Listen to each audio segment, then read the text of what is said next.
নেতা, ও নেতা। নেতা ডাক্তার শোনা মাত্রই কাব ইবনে আশরাফ ভিতর থেকে কয়, দাঁড়াও, আসতেছি, একটু অপেক্ষা করো।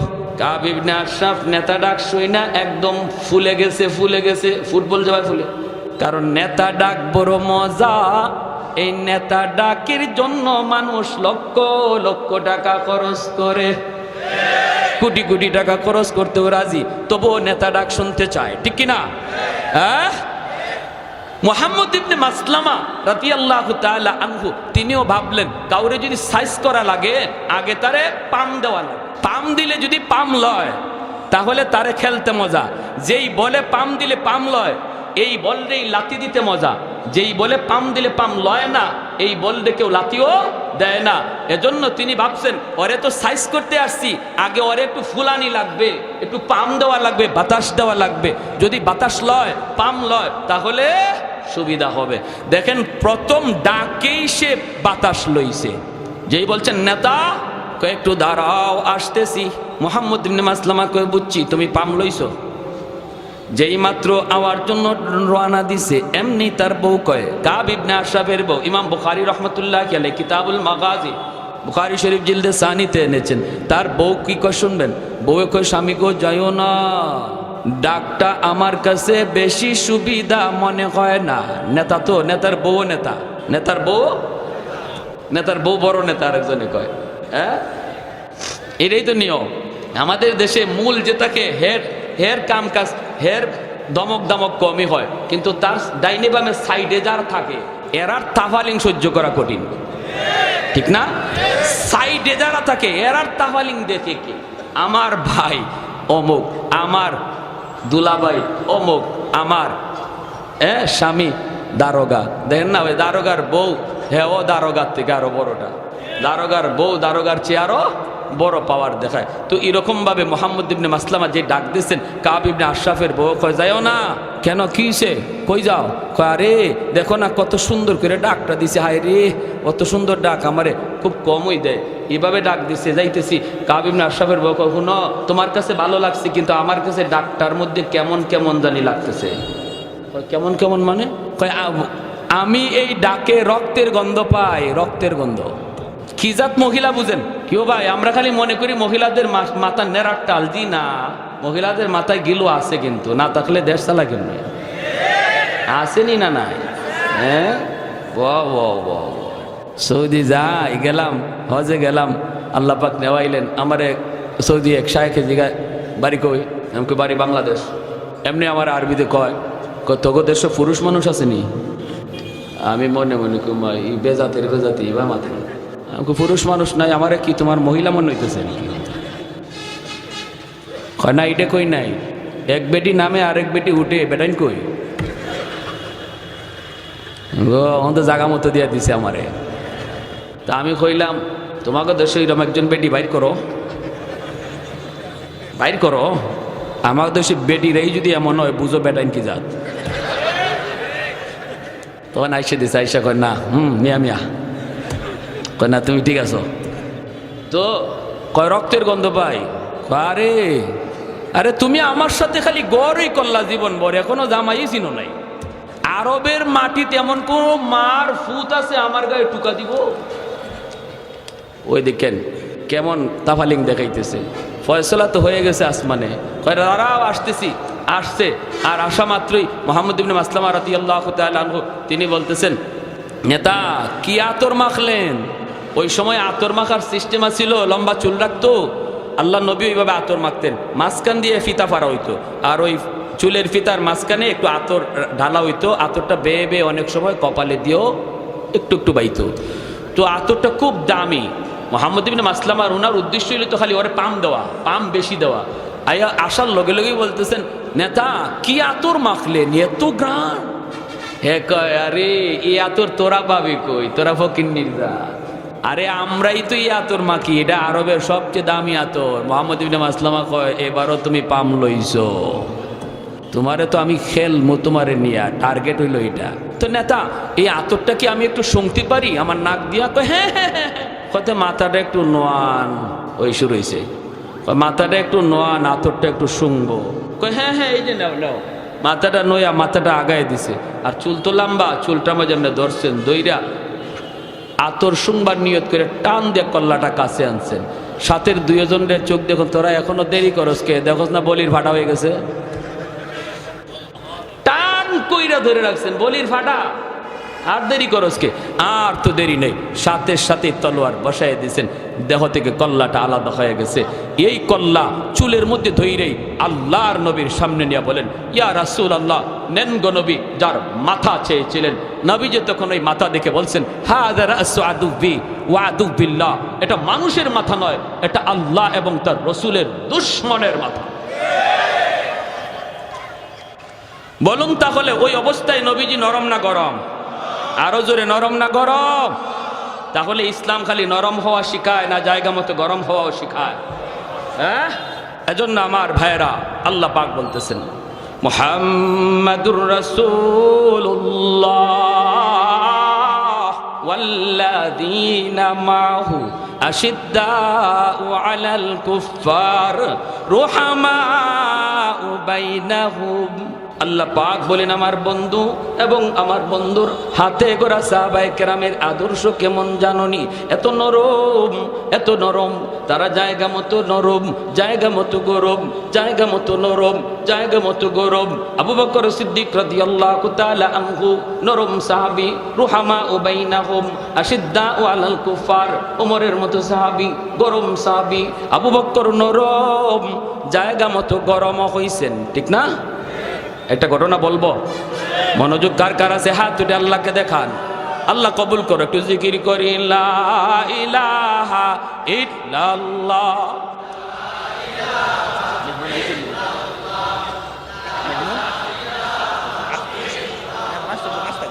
আনে না, দ্রুত আনে। হ্যাঁ না, 5 মিনিট।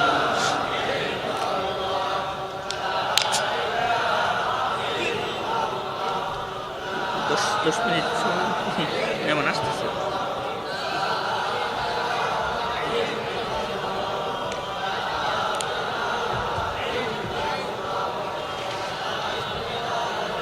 শেখ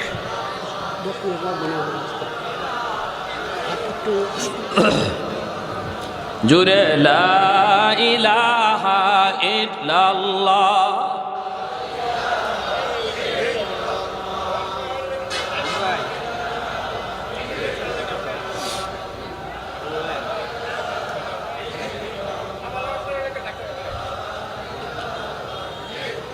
লা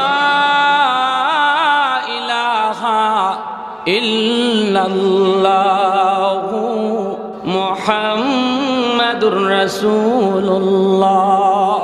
একটু জোরে সুরে বলি সাল্লাল্লাহু আলাইহি ওয়াসাল্লাম। तो दिल में तो आता है समझ में नहीं आता, तो दिल में तो आता है समझ में नहीं आता, बस जान लिया मैं तेरी पहचान यही है, बस जान लिया मैं तेरी पहचान यही है।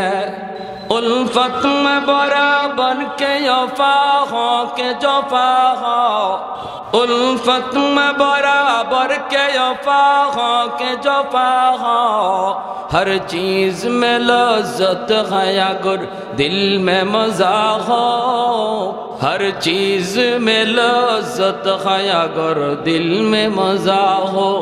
एक चश्म ज़दन गाफिल अज़ा शाह नबाशी, एक चश्म ज़दन गाफिल अज़ा शाह नबाशी, शायद कि निगाहे कुनदा गाह नबाशी, शायद कि निगाहे कुनदा गाह नबाशी।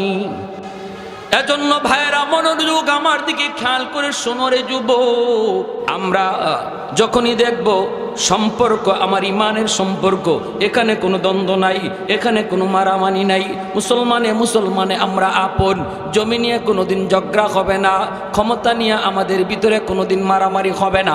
ইসলাম সেটা আমাকে আপনাকে শিখায় না, কিন্তু ইসলাম বলে যদি ইসলাম আর কুফুরের মধ্যে টক্কর বেজে যায়, ইমান আর কুফরের মধ্যে যদি টক্কর বেজে যায়, হক বাতিলের দ্বন্দ্ব যদি লেগে যায়, নাস্তিক আর আস্তিকের ভিতরে যদি দ্বন্দ্ব লেগে যায়, ইসলাম নিয়ে যদি কেউ ব্যঙ্গ করে, আমার নবীকে নিয়ে যদি কেউ কটাক্ষ করে, আমার ইসলাম নিয়ে যদি কেউ আঙ্গুল তুলে, তাহলে এই ক্ষেত্রে আমি আর নরম না, এখানে আমি আগুনের চেয়ে বেশি গরম।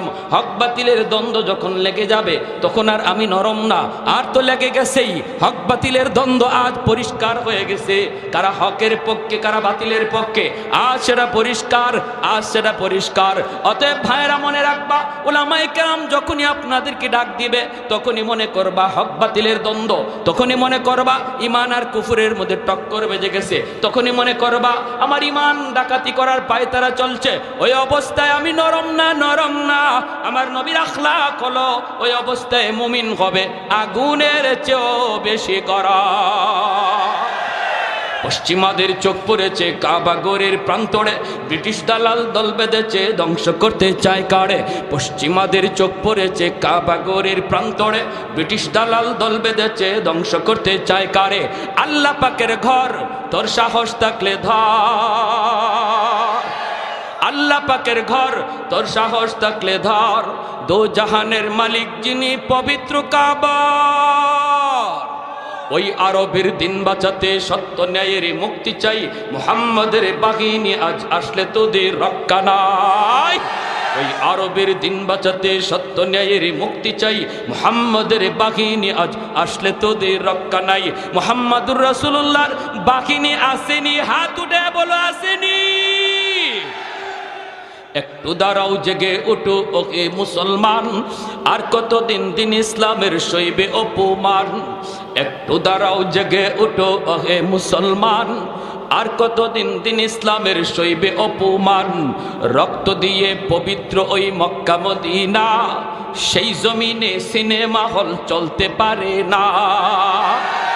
রক্ত দিয়ে পবিত্র ওই মক্কা মদিনা, সেই জমিনে সিনেমা হল চলতে পারে না। নূর মক্কার ইসলাম তার তাকলো কি আর দাম, বন্দিশালায় তাকে যদি কাবার ঈমান। ওই আরবের দিন বাঁচাতে সত্য ন্যায়ের মুক্তি চাই,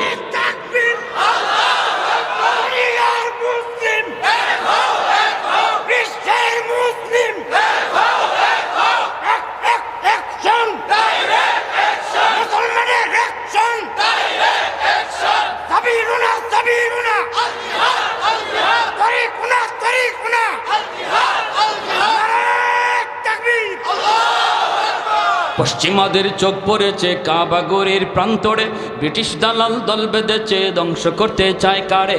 আল্লাহ পাকের ঘর তোর সাহস থাকলে ধর, দো জাহানের মালিক যিনি পবিত্র কাবা। ওই আরবের দিন বাঁচাতে সত্য ন্যায়ের মুক্তি চাই, মুহাম্মাদের বাহিনী আজ আসলে তোদের রক্ষা নাই। ওই আরবের দিন বাঁচাতে সত্য ন্যায়ের মুক্তি চাই, মুহাম্মাদের বাহিনী আজ আসলে তোদের রক্ষা নাই। একটু দাঁড়াও জেগে ওঠো ওহে মুসলমান, আর কতদিন দিন ইসলামের সইবে অপমান। রক্ত দিয়ে পবিত্র ওই মক্কা মদিনা, সেই জমিনে সিনেমা হল চলতে পারে না। নূর মক্কার ইসলাম তার তাকলো কি আর দাম, বন্দিশালায় তাকে যদি কাবার ঈমান। ওই আরবের দিন বাঁচাতে সত্য ন্যায়ের মুক্তি চাই, মুহাম্মাদের বাহিনী আজ আসলে তোদের রক্ষা নাই। ওই আরবের দিন বাঁচাতে সত্য ন্যায়ের মুক্তি চাই, মুহাম্মাদের বাহিনী আজ আসলে তোদের রক্ষা নাই। পশ্চিমাদের চোখ পড়েছে কাবা ঘরের প্রান্তরে, ব্রিটিশ দালাল দল বেঁধেছে ধ্বংস করতে চায় কারে। পশ্চিমাদের চোখ পড়েছে কাবা ঘরের প্রান্তরে, ব্রিটিশ দালাল দল বেঁধেছে ধ্বংস করতে চায় কারে। আল্লাহ পাকের ঘর তোর সাহস থাকলে ধর, দো জাহানের মালিক যিনি পবিত্র কাবা। ওই আরবের দিন বাঁচাতে সত্য ন্যায়ের মুক্তি চাই, মুহাম্মাদের বাহিনী আজ আসলে তোদের রক্ষা নাই। আরেকটা বার হাত উঠে বলো, মুহাম্মাদুর রাসূলুল্লাহর বাহিনী আসেনি। আল্লাহ তুমি কবুল করো, জোরে বলি আমিন। ভাইরা বন্ধুরা, জন্য বলতেছিলাম উলামায়ে কেরামের সাথেই সর্বদা মিলেমিশে থাকার ইচ্ছা কার কার আছে? হাত উঠে আল্লাহকে দেখান। আল্লাহ তুমি কবুল করো, জোরে বলি আমিন, আরো জোরে বলি আমিন। প্যারে হাজিরিন, এজন্য বলতেছি মনে রাখবেন, উলামায়ে কেরাম যদি আপনাদেরকে কখনো ময়দানে ডাক দেয়, ভাববেন না এটা তাদের নিজেদের কোনো স্বার্থে। আলেম উলামা নিজের স্বার্থে কখনো ময়দানে নামে না। উলামায়ে কেরাম হাদিসের দরস দেয়, উলামায়ে কেরাম নবীর হাদিস পড়ায়। উলামায়ে কেরাম হাদিস পড়াইতে যে স্বাদ পায়, এই স্বাদ চেয়ারম্যানের ভিতরে নাই, এই স্বাদ এমপি মিনিস্টারির ভিতরে নাই। উলামায়ে কেরাম হাদিসের মসনদ রেখে যদি ময়দানে নেমে আসে আর আপনার কানে তার আওয়াজ যায়, মনে রাখবেন সেটা চেয়ারম্যানের জন্য নয়, এমপি মিনিস্টার হওয়ার জন্য নয়, সেই ডাক হবে আপনার ঈমান বাঁচানোর জন্য, মুসলমানি বাঁচানোর জন্য। ঠিক কিনা? আওয়াজ দেয়া বলে।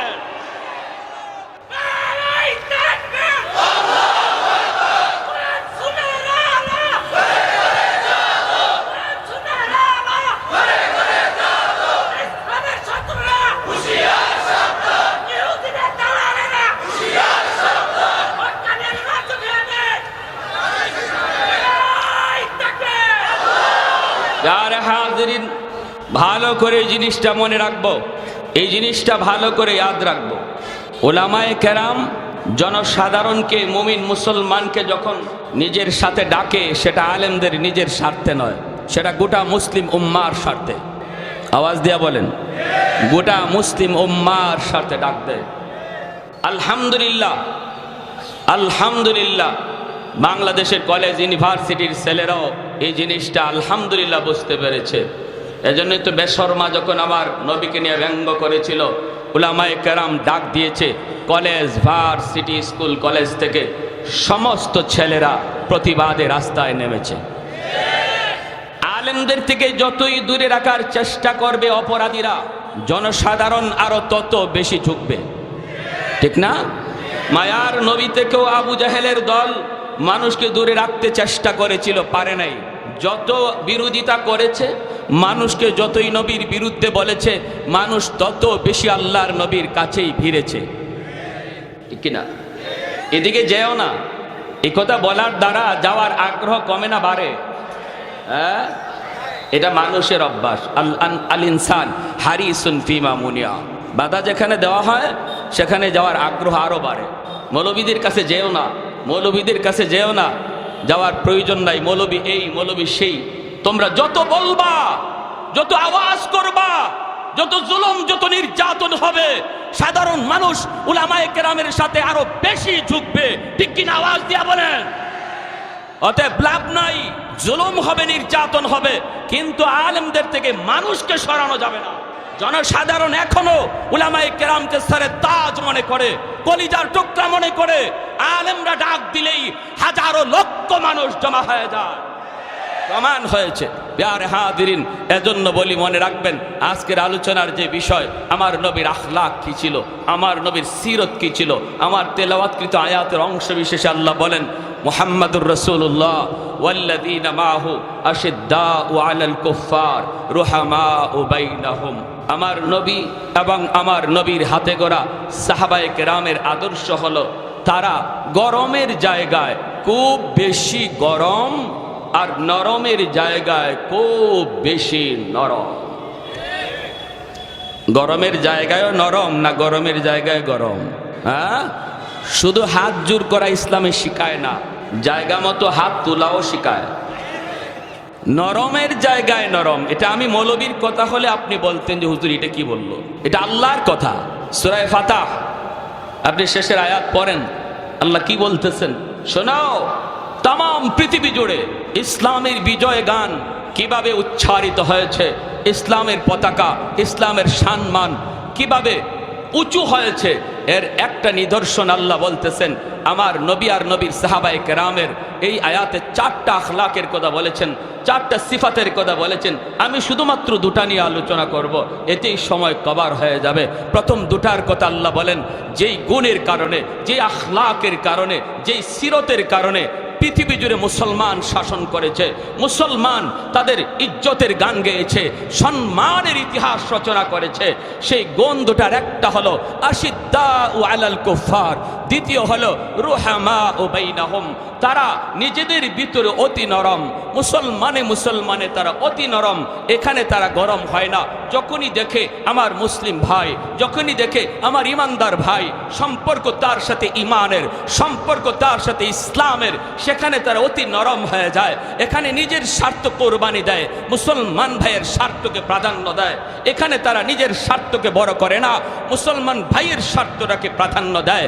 আল্লাহ বলতেছেন যখনই পরিচয় পায় যে আমার সাথে তার ইমানের সম্পর্ক রয়েছে, কারণ ইসলামে রক্তের সম্পর্কের চেয়েও ইমানের সম্পর্ক অনেক বেশি গভীর, অনেক বেশি জোরালো। ইতিহাস সাক্ষী, বদরের যুদ্ধে হযরত আবু বকর সিদ্দিক রাদিয়াল্লাহু তাআলা আনহু আল্লাহর নবীর পক্ষে, সিদ্দিক আকবরের সন্তান আবু জাহেলের পক্ষে, আবু বকর সিদ্দিক নবীর পক্ষে, সন্তান আবু জাহেলের পক্ষে, বাপ বেটার যুদ্ধ, বদরের যুদ্ধ, ভাইয়ে ভাইয়ে যুদ্ধ। ইসলামের পতাকা এক ভাইয়ের হাতে, কাফেরদের পতাকা আরেক ভাইয়ের হাতে। আপন দুই ভাই দুই দিকে দুই পতাকা ধরে রেখেছে, একজন আবু জাহেলের নেতৃত্বের পতাকা, আরেকজন মুহাম্মদুর রাসূলুল্লাহর নেতৃত্বে ইসলামের পতাকা। বদরের যুদ্ধ, চাচা ভাতিজার যুদ্ধ। মুহাম্মদুর রাসূলুল্লাহ সাল্লাল্লাহু আলাইহি ওয়াসাল্লাম একদিকে, আপন চাচা হযরত আব্বাস রাদিয়াল্লাহু তাআলা আনহু আবু জাহেলের পক্ষে। এত বড় এক যুদ্ধ ছিল। ইতিহাস এমন এক যুদ্ধ, যে যুদ্ধে শুধুমাত্র রক্তের মানুষের মধ্যেই যুদ্ধ হয়েছিল। সেই যুদ্ধে আবু বকর সিদ্দিক রাদিয়াল্লাহু তাআলা আনহুর সন্তান, তিনি তো আবু জাহেলের পক্ষে ছিলেন। পরে তিনি কালেমা পড়ে মুসলমান হয়েছেন। বদরে যত জনই বন্দী হয়েছিলেন 70 জনের মতো, অধিকাংশই কালেমা পড়ে মুসলমান হয়েছেন। নবীর চাচা হযরত আব্বাস রাদিয়াল্লাহু তাআলা আনহু, ইনিও পরে কালেমা পড়ে মুসলমান হয়েছেন। আবু বকর সিদ্দিক রাদিয়াল্লাহু তাআলা আনহুর সন্তান মুসলমান হওয়ার পরে বলতেছে, আব্বা এখনো মনে পড়ে আমার বদরের কথা। আব্বা, বদরে আমি তো ছিলাম আপনার বিপক্ষে, আপনি ছিলেন নবীজির পক্ষে। আব্বা, আমার এখনো ইয়াদ হয়, এখনো মনে হলে আমার কলিজা কেঁপে ওঠে, এখনো আমার আত্মা কেঁপে ওঠে। হায় যদি আমি ওদিন কোনো ভুল করে ফেলতাম। বাবা, আপনি আমার সামনে 3 বার পড়ছেন, আপনি আমার সামনে 3 বার বদরে পড়ছেন। আমি আপনার গায়ে তলোয়ার চালাই নাই, সুযোগ ছিল তলোয়ার চালানো, চালাইলেই আপনার কল্লা আলাদা হয়ে যেত।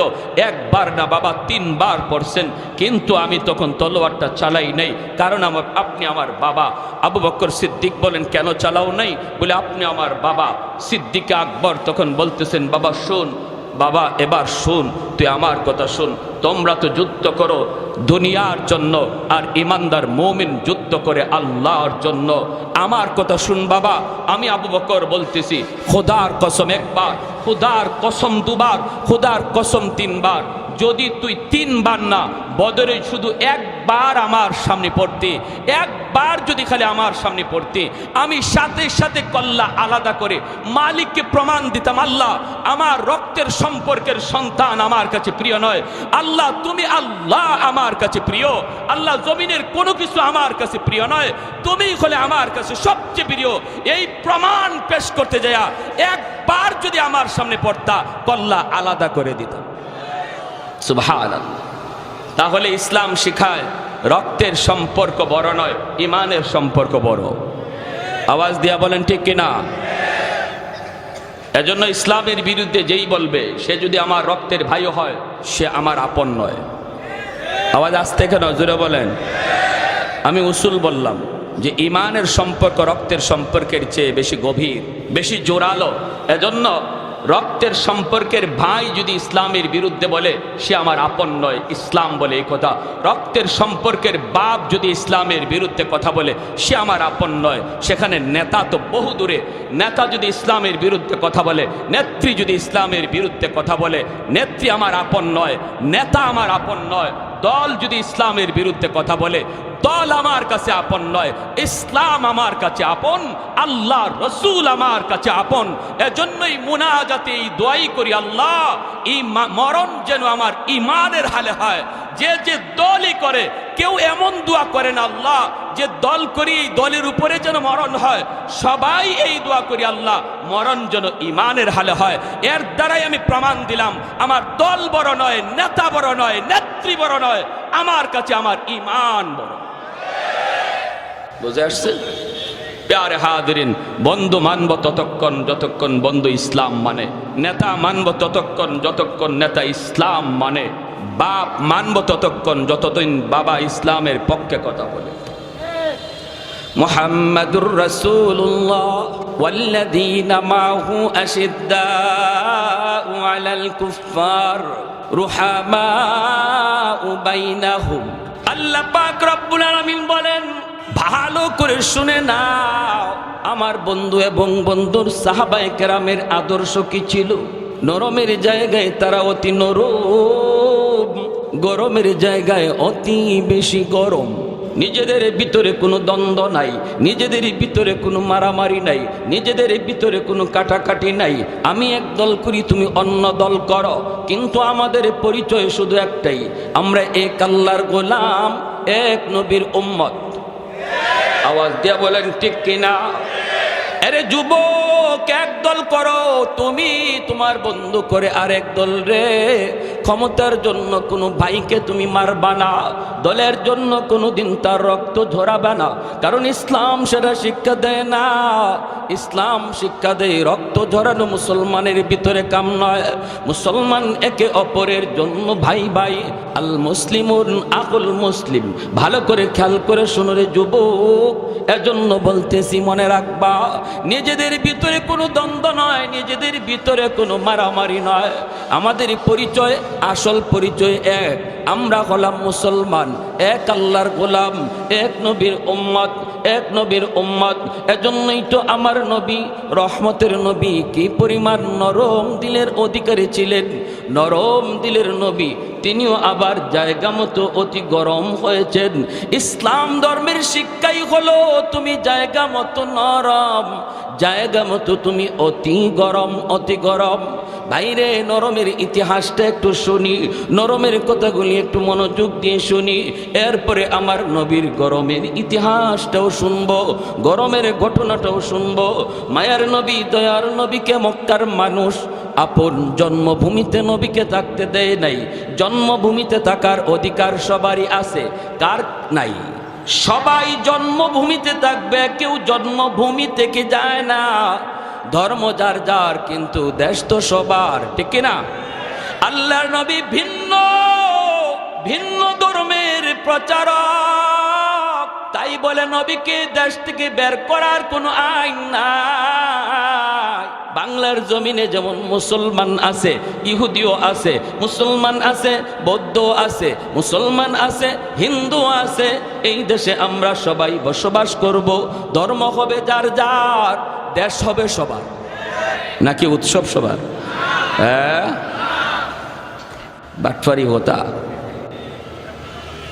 ধর্ম যার যার, দেশ সবার, এটা মানি, ঠিক কিনা?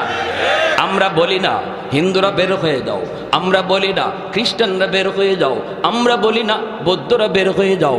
এই দেশ মুসলমানের, কোনো দেশের কোনো ধর্মের মানুষ থাকবে না, এমনটা আমরা বলবো না। কারণ আমার নবী, রহমতের নবী, মদিনার রাষ্ট্রনায়ক। তখনও মদিনায় ইহুদিরা ছিল কি ছিল না? বহু ইহুদি মদিনায় ছিল, তাদের ধর্মীয় স্বাধীনতা আল্লাহর নবী দিয়েছেন। আল্লাহর নবী তাদের ধর্ম পালনের পরিপূর্ণ স্বাধীনতা দিয়েছেন। এজন্য ইসলাম বলে তুমি ধর্ম যার যার পালন করো, কিন্তু দেশ হবে সবার। কিন্তু আমার নবীকে মক্কার মানুষ থাকতে দিল না, জন্মভূমিতে নবীকে থাকতে দিল না রে। আমার নবী যখন বের হয়ে যাচ্ছেন, জন্মভূমি ছেড়ে নবী যখন বের হয়ে যাচ্ছেন, মক্কার দিকে তাকা তাকা মায়ার নবী চোখের পানি জরা জরা কান্দেন, চোখের পানি জরা জরা কান্দেন, আর বলতেছেন, এরে আমার জন্মভূমি, আমি তোমাকে কত ভালোবাসি। মক্কার মানুষগুলি যদি আমাকে নির্যাতন না করত, আমার আপন লোকগুলি যদি ষড়যন্ত্র না করত, আমি তোমাকে কোনোদিন ছেড়ে যেতাম না।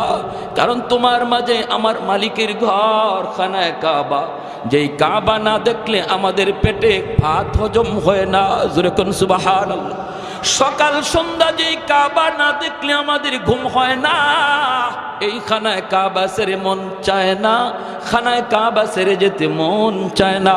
এরে মক্কার জমিন, এই জমিনে আমি খেলাধুলা করেছি, এই জমিনে আমার বাল্যকাল, এই জমিনে আমি নবীর কত স্মৃতি জড়িত। এই মক্কা ছেড়ে যেতে মন চায় না, মন চায় না।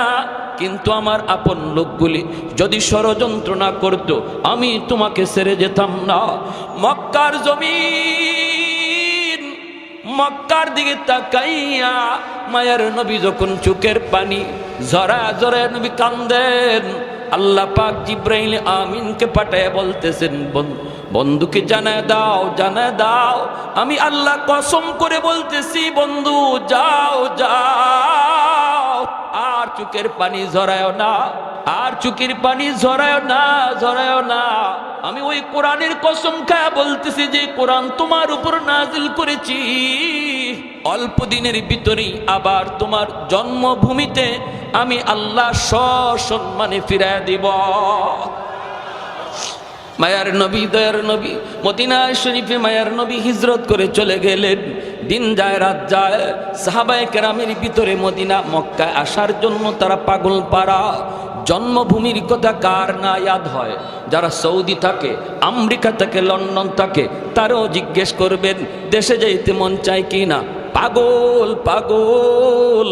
দেশ থেকে একজন মানুষ গেলে 1000 মাইল পাড়ি দিয়া তার সাথে দেখা করতে আসে। আমি বলছিলাম চাচা এত লম্বা সফর করে কেন আসলেন?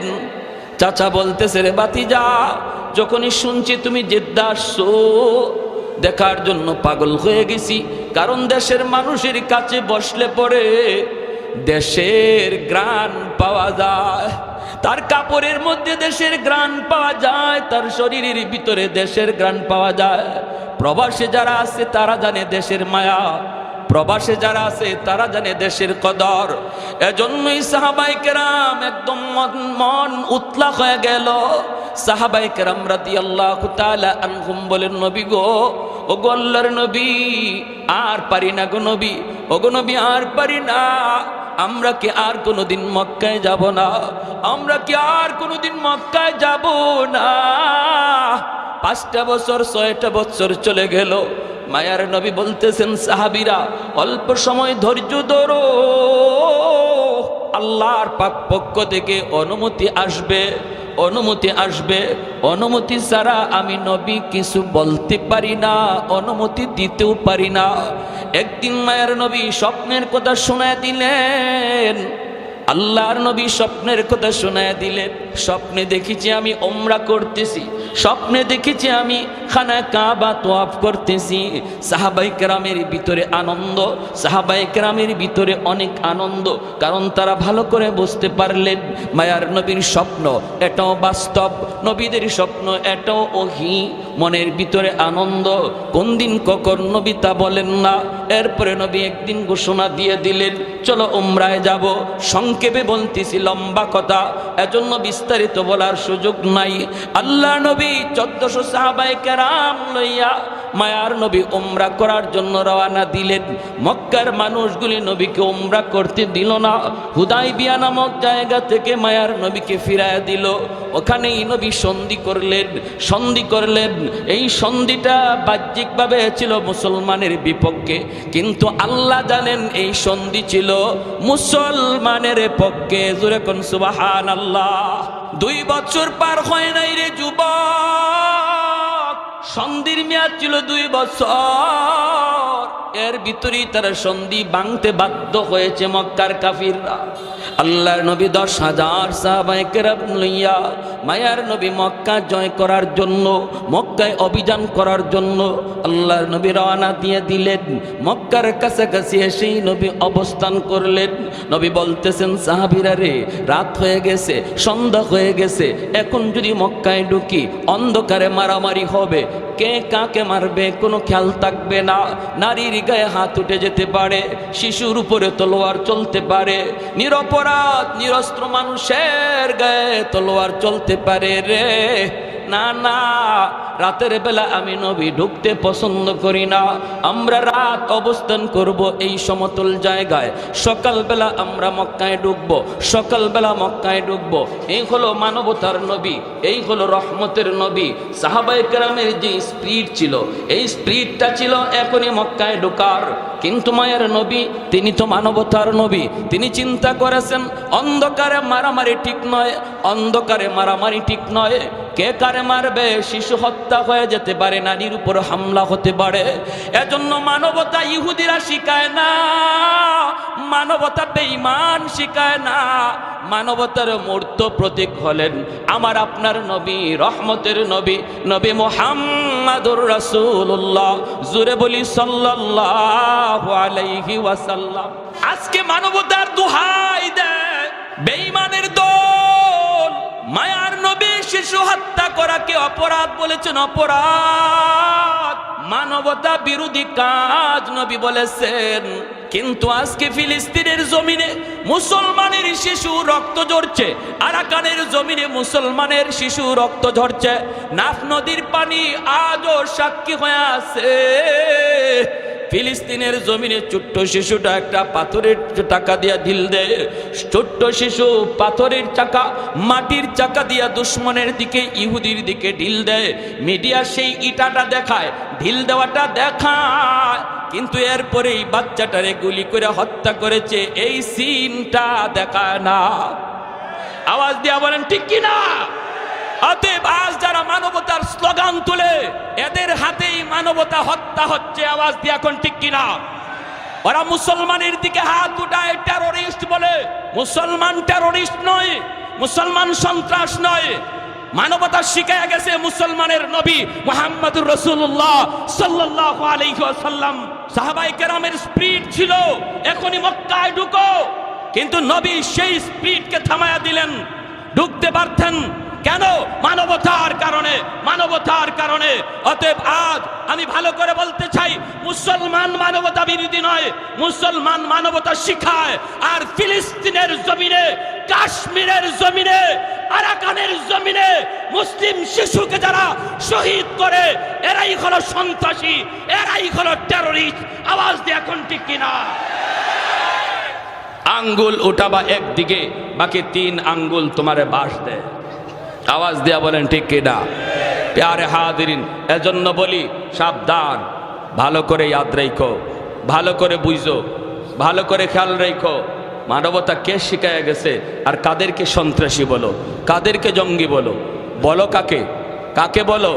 এমন একটা নজির দেখাও তোমাদের ধর্মীয় কোনো পৃষ্ঠপোষকের, তোমাদের ধর্মীয় কোনো নেতার। আমার নবী যত উদাহরণ সৃষ্টি করে গেছেন, যত নজির সৃষ্টি করে গেছেন, একজন ভিন্ন ধর্মের কোনো নেতার এমন দৃষ্টান্ত কেউ দেখাতে পারবে? অসম্ভব, পারবেই না। প্যারে হাজিরিন, এজন্য আল্লাহর নবী থামায়া দিলেন। মায়ার নবী বলতেছেন এখানে অবস্থান করো। আল্লাহ নবী এখানে অবস্থান করলেন। সাহাবায়ে কেরামকে নবী বলতেছেন রাত কাটানোর জন্য আমাদের তাবু প্রয়োজন, তাবু বানাও। আবার খাওয়া দাওয়ার জন্য চুলা বানানো লাগবে, হাজত সারার জন্য বাথরুম বানানো লাগবে। চুলা বানাবা 10,000 মানুষের জন্য যে কটা চুলা প্রয়োজন, এর চেয়ে ডাবল চুলা বানাও। আর 10,000 মানুষের জন্য যে কটা বাথরুমের প্রয়োজন, এর চেয়ে বাথরুম অর্ধেক কম বানাও। সাহাবায়ে কেরাম এই হিকমতটা তখন বুঝেন নাই যে আল্লাহ নবী চুলা বানাইতে বললেন ডাবল, আর বাথরুম বানাইতে বললেন অর্ধেক কম। কি ছিল হিকমত? সাহাবায়ে কেরামের একটাই শুধু আমল ছিল, আল্লাহ নবীর কথা শুনছেন, আদেশ শুনছেন, সাথে সাথে মানছেন, যুক্তি খাটান নাই। সাহাবায়ে কেরাম কোনো চিন্তা করেন নাই কেন এটা করব, নবী কেন বললেন। এর নাম হলো ইতাআত। জোরে বলেন, এর নাম কি? ইতাআত। এর নাম হলো অনুসরণ, এর নাম হলো অনুসরণ। যেখানেই শুনবো আমার নবীর কথা, সেখানেই বুঝতে হবে আমার কথা বাদ। যেখানেই শুনবো আমার নবীর মত, সেখানেই আমার মত বাদ। যেখানেই শুনবো আমার নবীর কথা, আমার নবীর সিদ্ধান্ত, সেখানেই আমার যুক্তি বাতিল। এর নাম হলো উম্মত। আমার মতে মত নয়, নবীর মতে মত। এর নাম, আওয়াজ দিয়া বলেন, আমার মত মত নয়, নবীর মতে মত। এর মত, এর নাম উম্মত। সাহাবায়ে কেরামের ছিল এই নজির। দিন বুঝতেন না, রাত বুঝতেন না, দাঁড়ানো বুঝতেন না, বসা বুঝতেন না। আমরা তো দাঁড়ানো লইয়া আর বসা লইয়া মারামারি করে রক্ত ঝরে। সাহাবায়ে কেরাম দাঁড়ানো বসানো বুঝতেন না, একটাই শুধু বুঝতেন, আমার গোটা জিন্দেগিটা কিভাবে নবীর নমুনা হয়ে যায়। আমার নামাজের কিবলা হবে খানায় কাবা, জীবনের কিবলা কিভাবে হয় মুহাম্মদুর রাসূলুল্লাহ। এই ছিল সাহাবায়ে কেরামের টার্গেট, আর তারা তাই করেছেন। নামাজের কিবলা বানাইছেন খানায় কাবা, গোটা জীবনের কিবলা বানাইছেন মুহাম্মদুর রাসূলুল্লাহ সাল্লাল্লাহু আলাইহি ওয়াসাল্লাম। হাঁটা আমার নবীর মতো, বসা আমার নবীর মতো, হাসি আমার নবীর মতো, ঘুম আমার নবীর মতো, প্রতিটা কাজ নবীর মতো। এজন্যই নবী বলেছেন আসহাবিকান নুজুম বিআইয়িহিম ইকতাদাইতুম ইহতাদাইতুম। আমার একজন সাহাবীর অনুসরণ করো, হেদায়েত পেয়ে যাবা। জোরে কর সুবহানাল্লাহ। কোন আওয়াজ নাই। বাথরুম বানাইলেন প্রয়োজনের তুলনায় কম, আর চুলা বানাইলেন প্রয়োজনের তুলনায় ডাবল বেশি। আবু সুফিয়ান মক্কার লিডার, খবর পেয়ে গেছে তারা মুহাম্মদুর রাসূলুল্লাহ বেশ সাহাবী লইয়া আসতেন মক্কা দখল করার জন্য, কিন্তু রাত অবস্থান করতেছেন তারা মক্কার পাশেই পাহাড়ের সমতল জায়গায়। সকালে আক্রমণ হবে মক্কা। আবু সুফিয়ান লিডার পাঠাইছে একজন রে, গুপ্তচর সিআইডি পাঠাইছে, যা দেখায় মুহাম্মদের সাথে কি পরিমাণ লোক আসছে, কি পরিমাণ লোক আসছে।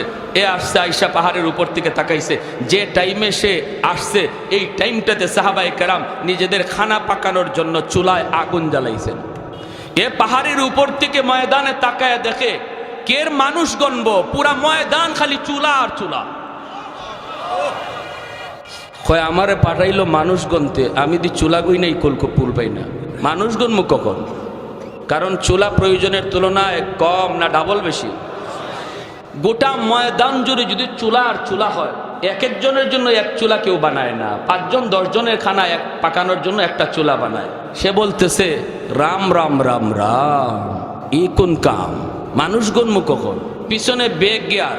আবু সুফিয়ান রেখা লিডার, খবর বড় জটিল খারাপ। কয় কি খারাপ? কয় মুহাম্মদ যে কি পরিমাণ লোক লই আইছে এর হিসাব নাই। কয় মানে তুই গণলি না? কারে রাখো, মানুষ গণমু, আমি তো চুলাই গই না, কুল পাই নাই। যে পরিমাণ চুলা দেখছি ময়দানে, মানুষ গণমু কখন? কেউ চুলা গইনা শেষ করতে পারবে না। কত তোর আন্দাজ কেমন, একটু ধারণা দে না আমারে। আরে মারামারি করবো তো পরে, আগে তো ধারণা নিতে হবে। হ্যাঁ কয় নিশো 70,000 হবে, অথচ নবীর সাথে আসছে মাত্র 10,000।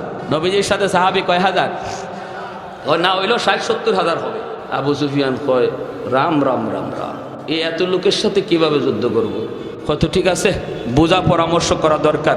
শেষ সাথে পাঠাইছে আরেকটারে, কয় আগ্রাতের সিআইডির খবর সত্য না মিথ্যা তুই একটু যাচাই করে আয়। এ যে টাইমে আসছে এই টাইমে মুজাহিদরা ঘুম থেকে উঠতে বাথরুমের সামনে লাইন ধরছে। বাথরুম প্রয়োজনের তুলনায় বেশি না কম?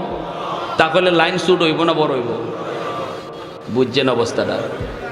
এ পাহাড়ের উপর থেকে তাকাইছে মানুষ গন্ত, মানুষ গণব কি? বাথরুমের সামনে যা দাঁড়ায় আছে এই লাইনই গইনা কুল পায় না। এখন কয় হাই হাই হাই হাই, সব তো আর বাথরুমে আসে নাই, কিছু মানুষের বাথরুম ধরছে, বাকিরা তো তাবুতে। যে পরিমাণ লাইনে দাঁড়াইছে এটা গণমু কখন আর হিসাব লইমু কখন? হেওয়া পিছনে বেগ গিয়া কয় উস্তাদ মারামারি করলে আপনি করেন, আমি গেলাম। আমি নাই। বলে কেন, কি হয়েছে? আরে মানুষ যে কি পরিমাণ লই আইছে মুহাম্মদ আমার হিসাবে ধরে না, এটা গণনা করে শেষ করা যাবে না। কয় কেন, বল না কি হয়েছে কনা? কয় আমি বল মনে পড়ে, ও কত কইছিল আগ্রাইতে গেছে, কয় 60-70,000। আরে রাখেন 60-70,000, বাথরুমের সামনে যা দাঁড়ায় আছে এটাই তো 60-70,000। আবু সুফিয়ান কয় যে যে ভাই ফারো বাগো, আমিও গেলাম। যে যে ভাই ফারো বাগো, আমিও পথ দেখি। বেচারা পথ দেখা লাগছে না, তাই নিজে মুসলমানই হয়ে গেছে। এটাও আল্লাহ নবীর দোয়া। কারণ আবু সুফিয়ানের মেয়ে উম্মে হাবিবা রাদিয়াল্লাহু তাআলা আনহা নবীজির একজন পবিত্র বিবি। তিনি আল্লাহ নবীকে নিয়ে দোয়া করছিলেন, নবী গো আমি একটু হাত উঠাই, আমি একটা মোনাজাত করি, আপনি আমার সাথে শুধু আমিন কইেন। নবী কয় আচ্ছা ঠিক আছে মোনাজাত করো। নবীজি হাত উঠাইছেন, আর উম্মে হাবিবা হাত উঠে আল্লাহ আমার আব্বারে তুমি হেদায়েত দিয়া তোমার হাবিবের সাহাবী বানাই দাও। আর নবী তো আমিন বলে ফেলছেন, দোয়া কবুল হয়ে গেছে। সুবহানাল্লাহ। আমার ভাইয়েরা বন্ধুরা, যুবক, আল্লাহর নবী মক্কায় ঢুকলেন, বিনা রক্তপাতে কেউ নবীকে বাধা দিল না, বাধা দেওয়ার কথাও না। একে একে সবাই যার যার মতো করে চলে যেতে লাগলো। আল্লাহর নবী যখন মক্কায় ঢুকবেন, ওই অবস্থায় মক্কার মানুষগুলি তারা এরপরও বিশ্বাস করে না কিছু না কিছু নবী তো বদলা নিবেনি। আল্লাহর নবীর দুইকেই এলান করলেন, লা তাসরিবা আলাইকুমুল ইয়াউম, আজকের দিন বদলা নেওয়ার দিন নয়, আজকের দিন আল ইয়াউম ইয়াউমুল মারহামা, আজকের দিন হলো রহম করার দিন, আজকের দিন হলো ক্ষমা করার দিন। নবী বলেন, আমি মক্কার সবগুলি মানুষকে ক্ষমা করে দিলাম, যারা আমার উপরে নির্যাতন করেছে, আমার সাহাবীদের উপরেও নির্যাতন করেছে, সবাইকে সাধারণ ক্ষমা করে দিলাম। আল্লাহর নবী যখন সাধারণ ক্ষমা করে দিলেন, সাহাবায়ে কেরাম এসে বলেন, নবী গো, ওগো নবীজি, সবকে আপনি মাফ করে দিলেন, কেমন করে গো নবী? আপনি কি আম্মার ইবনে ইয়াসিরের নির্যাতনের কাহিনী ভুলে গেছেন? আপনি কি বেলালে হাবশির নির্যাতনের কাহিনী ভুলে গেছেন? আপনি কি খাব্বাবের নির্যাতনের কাহিনী ভুলে গেলেন? আপনি কি আবু বকর সিদ্দিকের নির্যাতনের কাহিনী ভুলে গেলেন? আল্লাহর নবী, রহমতের নবী বলেন, সাহাবীরা রে, আমি ভুলি নাই, আমি কারো নির্যাতনের কথা ভুলি নাই। তোমরা কি আমি নবীর নির্যাতনের কথা ভুলে গিয়েছো? আমার উপর মক্কায় যে নির্যাতন হয়েছে, এটা কি তোমরা ভুলে গিয়েছো? সাহাবীরা কই, না গো নবী, আমরাও ভুলি নাই।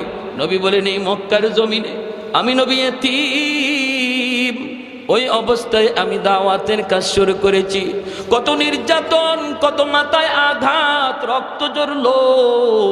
খানায় কাবার সামনে সেজদায় গেলাম, দুশমন মাথার উপরে উটের নাড়ি বুড়ি চাপায় দিল, দম যায়। আমার মেয়ে ফাতেমা দৌড় দিয়ে আইসা উটের নাড়ি বুড়ি ধাক্কা দিয়ে ফেলায়। তোমরা কি ভুলে গেছো 2 বছর 3 বছর আমি নবী পরিবার সহ বন্দী ছিলাম শিয়াবে আবি তালিবের ভিতরে? আমি তো বন্দী ছিলাম, কারাগারে বন্দী ছিলাম। এই 1 বছর নয় 2 বছর, 1 বছর নয় 2 বছর, 2.5 বছর টাইম। এই টাইমের ভিতরে কোনো খানা পানি তারা দেয় নাই। আমার পরিবারের লোকগুলি গাছের পাতা খেয়ে খেয়ে জীবন ধারণ করেছে। মহিলাদের বুকের স্তনের দুধ শুকিয়ে গেছে, বাচ্চাগুলির কান্না আমি নবীর কানে এখনো ভাসে। ক্ষুধার যন্ত্রণায় একদিন রাতের অন্ধকারে আমার পায়ের নিচে কি পড়লো, একটু নরম নরম মনে হয়েছে, আমি খাবার মনে করে খেয়ে ফেলেছি। আমি নবী আজও জানি না ওই দিন আমি কি খেয়েছিলাম। এত নির্যাতন, এত বিপদ, এত মুসিবত, তোমরা কি আমার সেই কাহিনীগুলি ভুলে গেছো? সাহাবায়ে কেরাম চোখের পানি মুছে আর কই, না গো নবী, ভুলি নাই। আল্লাহ নবী বলেন, আমি আমার নির্যাতনের সব কথা ভুলে গিয়া যদি মক্কার মানুষকে মাফ করে দিলাম, তোমরা কেন মাফ করতে পারবা না? সাহাবীরা মনে রাখো, বদলা নেওয়ার জন্য মক্কা দখল করি নাই, আল্লাহর নাম উচ্চারণ করার জন্য, কালেমার পতাকা উত্তোলন করার জন্য মক্কা দখলে নিয়েছি। যেই মানুষগুলা তোমাদের বাড়িগুলি দখল করে রেখেছে, ওই বাড়ির মালিক সে নয়, সে হলো দখলদার। মালিক হলে তোমরা। আজ সেই বাড়িতে ফিরে যাও, যায়া বাড়ি দখলে নেওয়ার জন্য নয়, যায়া বলবা, ভাইরে তুমি এতদিন পর্যন্ত আমার বাড়ির দখলদার ছিলাম, মালিক ছিলাম না, আমি ছিলাম মদিনায় যাওয়ার কারণে আমার বাড়ি তুমি দখল করে নিয়েছো। আজ আমি তোমাকে মালিকানা সহ বুঝা দিলাম। রুহামাউ বাইনাহুম, আমার নবী রহমতের নবী কি পরিমাণ দরদ! আল্লাহ নবী রহমতের নবী সবাইকে ক্ষমা করে দিলেন, এরপর মক্কার মানুষজন বিশ্বাস করে না, কয় কিছু না কিছু বদলা তো নিবেই। যেই পরিমাণ নির্যাতন মক্কার মানুষে করছে, বদলা আবার নেয় না কেমনে? আল্লাহর নবী হঠাৎ করে দেখেন মানুষগুলি বিশ্বাস না কইরা ঘরের মাল সামানা মাথায় লইয়া তারা পাহাড়ের দিকে চলে যায়। নবীজি তাকায় দেখেন মানুষগুলি নবীকে চিনে না, আমার নবী কি চিনে না। ওই অবস্থায় নবীজি হাঁটেন আর দেখেন একজন বৃদ্ধা মহিলা মাথার মধ্যে ভারী একটা বোঝা নিয়ে যায়, কষ্ট হয়ে যেতে পারে না। রহমতের নবী কাছে যাইয়া ডাক দিয়ে বলতেছেন, মা গো কই যাও? মহিলায় কয় বাবা তুমি শুনো নাই? বলে কি? কয় মক্কা মুহাম্মদ দখল করে নিয়েছে, এই মক্কা মুহাম্মদ দখল করে নিয়েছে, তুমি বুঝি শুনো নাই? আল্লাহর নবী বলেন মা গো শুনেছি, এও তো শুনেছি মুহাম্মদ তোমাদেরকে ক্ষমা করে দিয়েছে। মহিলায় কয় না রে বাবা, তুমি মুহাম্মদ রে চিনো না, মুহাম্মদ রক্তপাত পছন্দ করে, খুব গরম মানুষ, মুহাম্মদ মারামারি কাটাকাটি বেশি পছন্দ করে, এজন্য বদলা নিবেই নিবে, তাড়াতাড়ি জান বাঁচাও। আল্লাহর নবী তখনও নিজের পরিচয় নবী দেন না, পরিচয় না দিয়া নবী বলতেছেন মা গো বোঝাটা অনেক ভারী, অনেক ভারী, তুমি বৃদ্ধা মানুষ নিতে কষ্ট হয়, আমি জোয়ান মানুষ, আমার মাথায় তুমি বোঝাটা উঠায় দাও, যেখানে যেতে চাইবা আমি তোমাকে সেখানে পৌঁছায় দেব। একটু জোরে কোন সুবহানাল্লাহ। कौनैन मुख्तार खुदा तुमको बनाया, कौनैन मुख्तार खुदा तुमको बनाया, उम्मत का निगाहबान खुदा तुमको बनाया, उम्मत का निगाहबान खुदा तुमको बनाया। मौला मेरा आका मेरा रहमत की नबी है, मौला मेरा आका मेरा रहमत की नबी है, ताजदार मदीना है तो माहे अरबी है, ताजदार मदीना है तो माहे अरबी है, अशजार ने देते हैं नबूवत के शहादात, तशकीक कमर में है तो अंगुल की इशारात, तशकीक कमर में है तो अंगुल की इशारात। একটু জোরে বলি আল্লাহু আকবার, মুসলমানের আওয়াজে বলি আল্লাহু আকবার। আল্লাহর নবী মহিলাকে যেই মাত্র এই কথাটা বললেন, মহিলায় কয় বাবা তাহলে তো বড় উপকার হতো, নবীজির মাথায় বোঝাটা চাপায় দেওয়া হলো। আমার নবী আপনার নবী মাথায় বোঝাটা লইয়া নবীজি পাহাড়ের দিকে যাইতে শুরু করলেন। ওই অবস্থায় নবীজির চোখ থেকে দর দর করে পানি পড়ে, নবীজি কান্দেন আর বলেন মালিক আমি তো সবাইকে ক্ষমা করে দিয়েছি গো, কেন তারা কথাটা বিশ্বাস করলো না? ও মালিক তুমি আমাকে এজন্য হাসরের মাঠে কোনো পাকড়াও কইরো না। দেখো না মালিক আমি তো তাদেরকে আরো সহযোগিতা করতেছি। নবীজি যান, আমার নবীর চোখ থেকে দর দর করে পানি পড়ে। পাহাড়ের কাছাকাছি যাইতেই মহিলায় কয় বাবা যুবক এই জায়গায় বোঝাটা তুমি নামায়া দাও। আল্লাহর নবী বোঝাটা এখানে নামায়া দিলেন।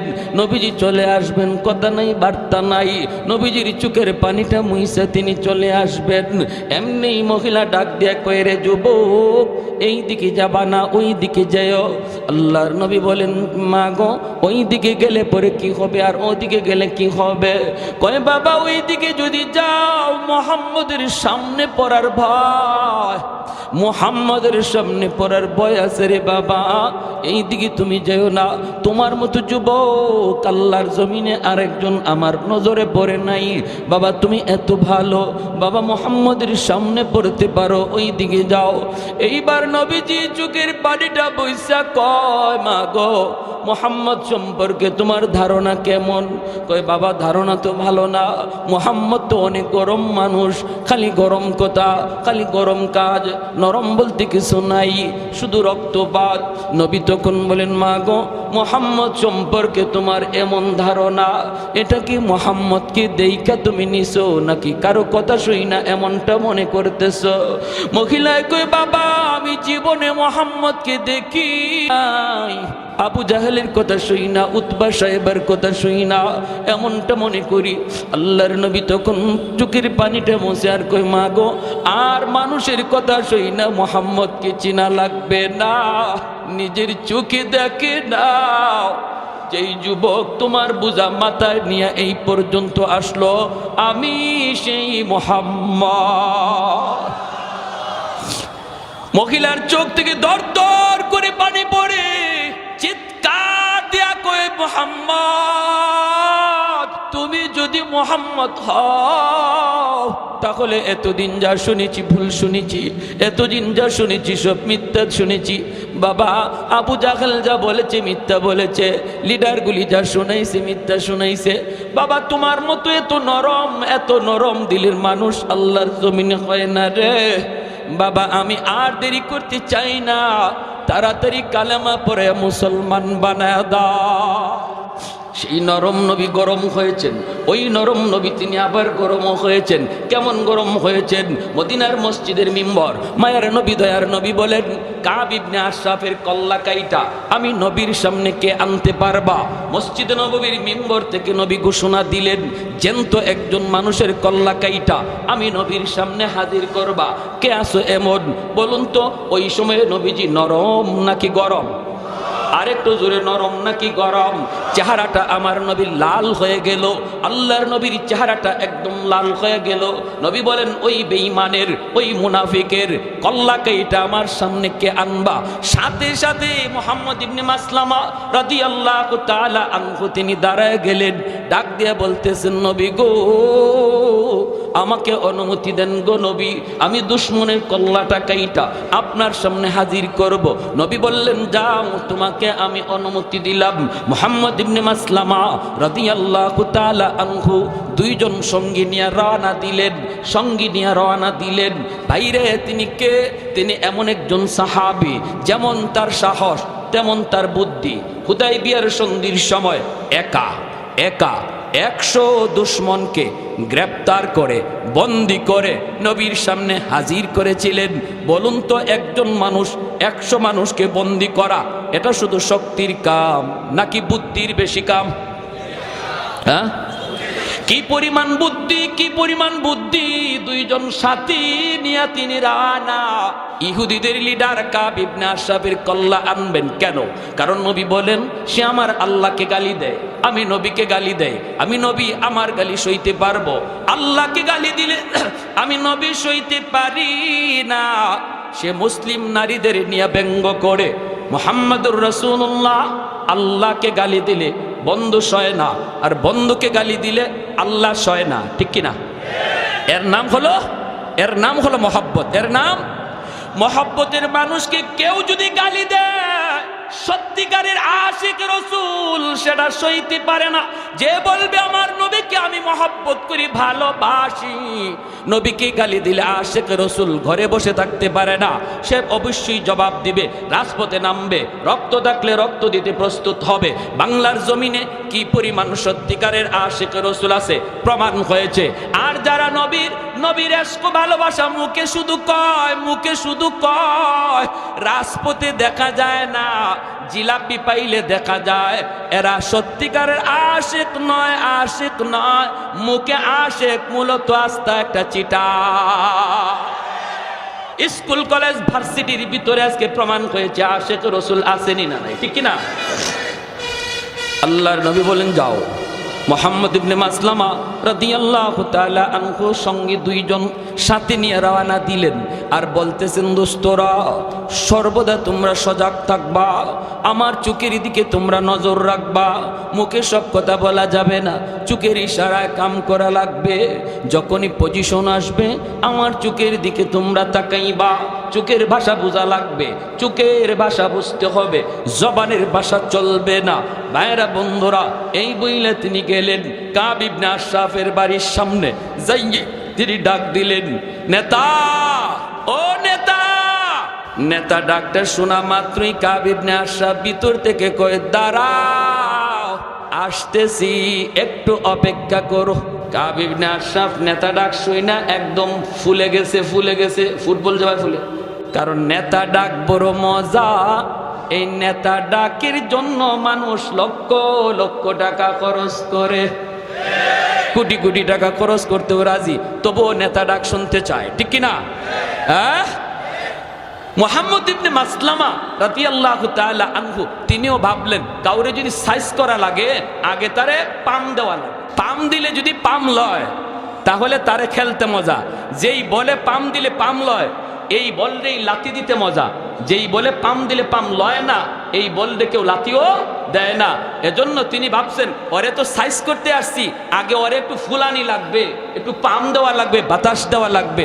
যদি বাতাস লয়, পাম লয়, তাহলে সুবিধা হবে। দেখেন প্রথম ডাকেই সে বাতাস লইছে।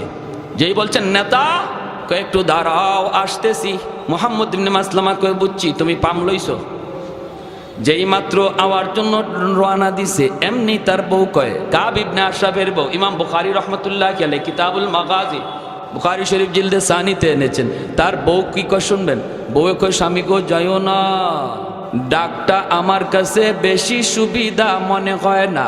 নেতা তো, নেতার বউ নেতা, নেতার বউ বড় নেতা, আরেকজনে কয়। হ্যাঁ, এটাই তো নিয়ম আমাদের দেশে। মূল যেটাকে হের কাম কাজ, হের দমক দমক কমই হয়, কিন্তু তার ডাইনে বামে সাইডে যার থাকে এরার তাফালিং সহ্য করা কঠিন, ঠিক না? সাইডে যারা থাকে এরার তাফালিং দেখে কি, আমার ভাই অমুক, আমার দুলাভাই অমুক, আমার স্বামী দারোগা। দেখেন না ওই দারোগার বউ, হ্যাঁ ও দারোগার থেকে আরো বড়টা, দারোগার বউ দারোগার চেয়ে আরো বড় পাওয়ার দেখায়। তো এরকম ভাবে মুহাম্মদ ইবনে মাসলামা যে ডাক দিচ্ছেন, কাব ইবনে আশরাফের বউ কয় যাইও না। কেন, কি সে, কই যাও? কয় আরে দেখো না কত সুন্দর করে ডাকটা দিছে, হায় রে অত সুন্দর ডাক আমারে খুব কমই দেয়, এভাবে ডাক দিছে যাইতেছি। কাব ইবনে আশরাফের বউ কয় শুনো, তোমার কাছে ভালো লাগছে, কিন্তু আমার কাছে ডাকটার মধ্যে কেমন কেমন জানি লাগতেছে। কেমন কেমন মানে? কয় আমি এই ডাকে রক্তের গন্ধ পাই, রক্তের গন্ধ। কি জাত মহিলা বুঝেন? কেউ ভাই আমরা খালি মনে করি মহিলাদের মাথা নেড়ার টাল, দি না, মহিলাদের মাথায় গিলো আছে, কিন্তু না থাকলে দেশ চালা কেমনি, আসেনি না নাই? হ্যাঁ, সৌদি যাই গেলাম, হজে গেলাম, আল্লাহ পাক নেওয়াইলেন আমারে। সৌদি এক শায়েখে জিগায় বাড়ি কই, আমাকে বাড়ি বাংলাদেশ। এমনি আমার আরবিতে কয়, তোগো দেশে পুরুষ মানুষ আসেনি? আমি মনে মনে কুমাই বেজাতের বেজাতি বা মাথায়, আমাকে পুরুষ মানুষ নাই, আমারে কি তোমার মহিলা মনে হইতেছে? না এটা কই নাই, এক বেটি নামে আরেক বেটি উঠে, বেটাইন কই? তো জাগা মতো দিয়া দিছে আমারে। তা আমি কইলাম তোমাকে দেশে এরকম একজন বেটি বাইর করো,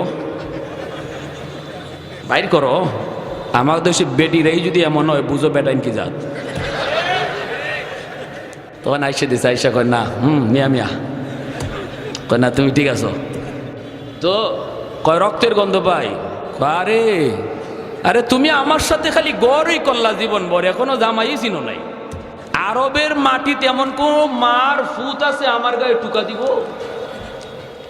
ওই দেখেন কেমন তাফালিং দেখাইতেছে। ফয়সলা তো হয়ে গেছে আসমানে, কয় দাঁড়াও আসতেছি।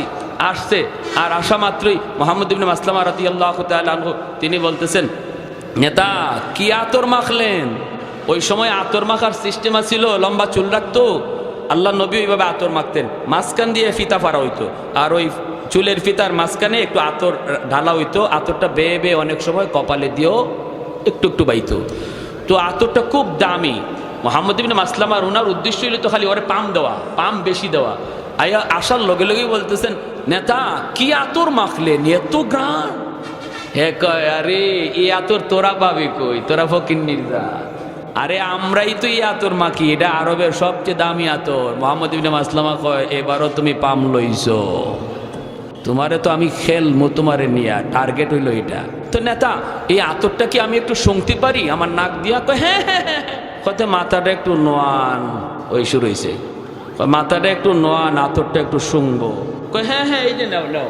মাথাটা নয়া, মাথাটা আগায় দিছে, আর চুল তো লম্বা, চুলটা মাঝে আপনি ধরছেন, দইরা আতর শুনবার নিয়ত করে টান দিয়ে কল্লাটা কাছে আনছেন। সাথের দুইজনের চোখ দেখুন, তোরা এখনো দেরি করস কে, দেখোস না বলির ফাটা হয়ে গেছে? টান কইরা ধরে রাখছেন, বলির ফাটা, আর দেরি করস কে? আর তো দেরি নেই, সাথে সাথে তলোয়ার বসায় দিয়েছেন, দেহ থেকে কল্লাটা আলাদা হয়ে গেছে। এই কল্লা চুলের মধ্যে ধইরেই আল্লাহর নবীর সামনে নিয়ে বলেন, ইয়া রাসূলুল্লাহ, নেন গো নবী। যার মাথা চেয়েছিলেন, নবী যে তখন ওই মাথা দেখে বলছেন, হাযা রাসু আদুবি ওয়া আদুবিল্লাহ, এটা মানুষের মাথা নয়, এটা আল্লাহ এবং তার রাসূলের দুশমনের মাথা।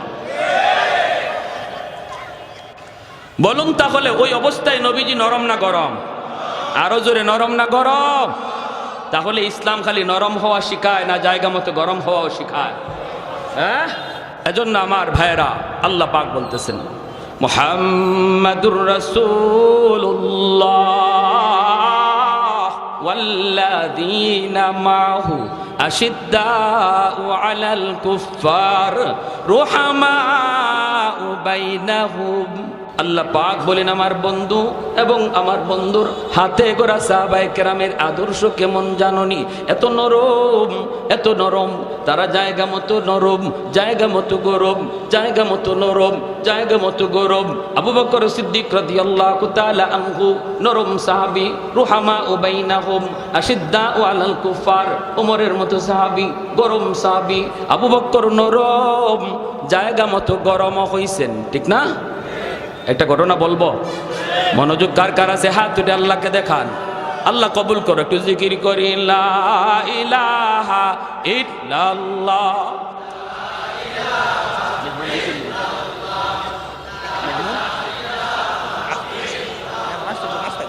আনেন আনেন, দ্রুত আনেন। হ্যাঁ না, 5 মিনিট।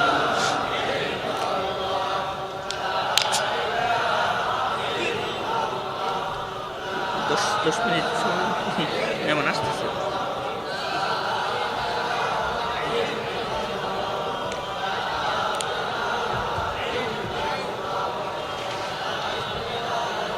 শেখ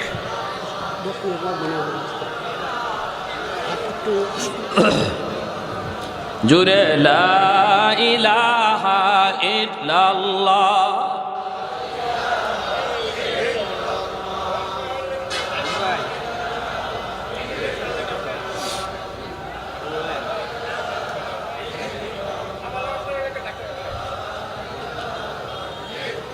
লা ইলাহা ইল্লাল্লাহু মুহাম্মাদুর রাসূলুল্লাহ। একটু জোরে সুরে বলি সাল্লাল্লাহু আলাইহি ওয়াসাল্লাম।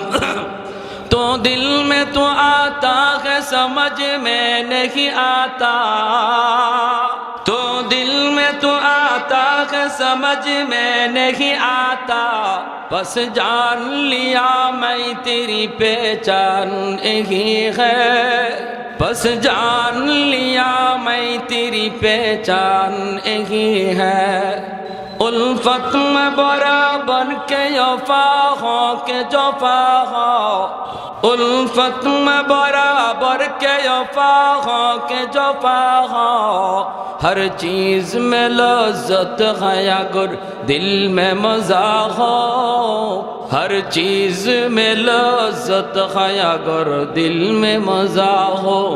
एक चश्म ज़दन गाफिल ज़ा शाह नबाशी, एक चश्म ज़दन गाफिल ज़ा शाह नबाशी, शायद कि निगाहे कुनदा गाह नबाशी, शायद कि निगाहे कुनदा गाह नबाशी। এজন্য ভাইরা মনোযোগ আমার দিকে খেয়াল করে শোনো রে যুবক। আমরা যখনই দেখব সম্পর্ক আমার ইমানের সম্পর্ক, এখানে কোনো দ্বন্দ্ব নাই, এখানে কোনো মারামারি নাই, মুসলমানে মুসলমানে আমরা আপন, জমি নিয়ে কোনোদিন ঝগড়া হবে না, ক্ষমতা নিয়ে আমাদের ভিতরে কোনোদিন মারামারি হবে না। ইসলাম সেটা আমাকে আপনাকে শিখায় না, কিন্তু ইসলাম বলে যদি ইসলাম আর কুফুরের মধ্যে টক্কর বেজে যায়, ইমান আর কুফুরের মধ্যে যদি টক্কর বেজে যায়, হক বাতিলের দ্বন্দ্ব যদি লেগে যায়, নাস্তিক আর আস্তিকের ভিতরে যদি দ্বন্দ্ব লেগে যায়, ইসলাম নিয়ে যদি কেউ ব্যঙ্গ করে, আমার নবীকে নিয়ে যদি কেউ কটাক্ষ করে, আমার ইসলাম নিয়ে যদি কেউ আঙ্গুল তুলে, তাহলে এই ক্ষেত্রে আমি আর নরম না, নরম না, এখানে আমি আগুনের চেয়ে বেশি গরম।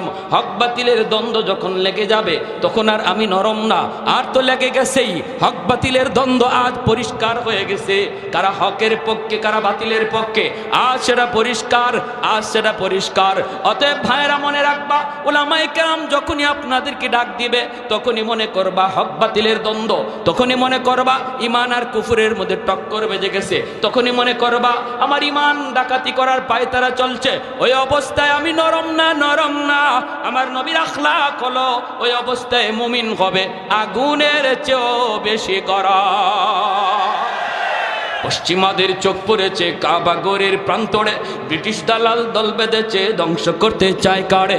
পশ্চিমাদের চোখ পড়েছে কাবা ঘরের প্রান্তরে, ব্রিটিশ দালাল দল বেঁধেছে ধ্বংস করতে চায় কারে। আল্লাহ পাকের ঘর তোর সাহস থাকলে ধর, আল্লাহ পাকের ঘর তোর সাহস থাকলে ধর, দো জাহানের মালিক যিনি পবিত্র কাবা। ওই আরবের দিন বাঁচাতে সত্য ন্যায়ের মুক্তি চাই, মুহাম্মাদের বাহিনী আজ আসলে তোদের রক্ষা নাই। ওই আরবের দিন বাঁচাতে সত্য ন্যায়ের মুক্তি চাই, মুহাম্মাদের বাহিনী আজ আসলে তোদের রক্ষা নাই।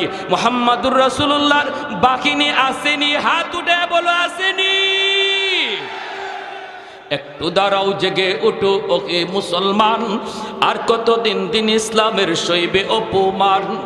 একটু দাঁড়াও জেগে উঠো ওহে মুসলমান, আর কতদিন দিন ইসলামের সইবে অপমান।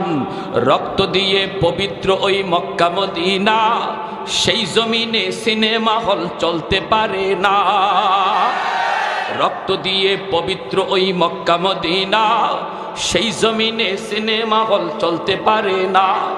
নূর মক্কার ইসলাম তার তাকলো কি আর দাম, বন্দিশালায় তাকে যদি কাবার ঈমান। ওই আরবের দিন বাঁচাতে সত্য ন্যায়ের মুক্তি চাই,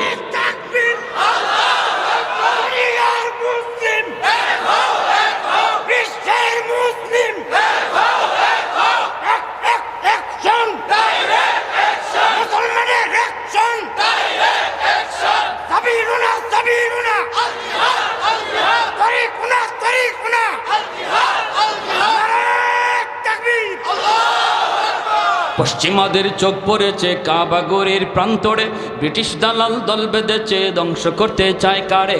আল্লাহ পাকের ঘর তোর সাহস থাকলে ধর, দো জাহানের মালিক যিনি পবিত্র কাবা। ওই আরবের দিন বাঁচাতে সত্য ন্যায়ের মুক্তি চাই, মুহাম্মাদের বাহিনী আজ আসলে তোদের রক্ষা নাই।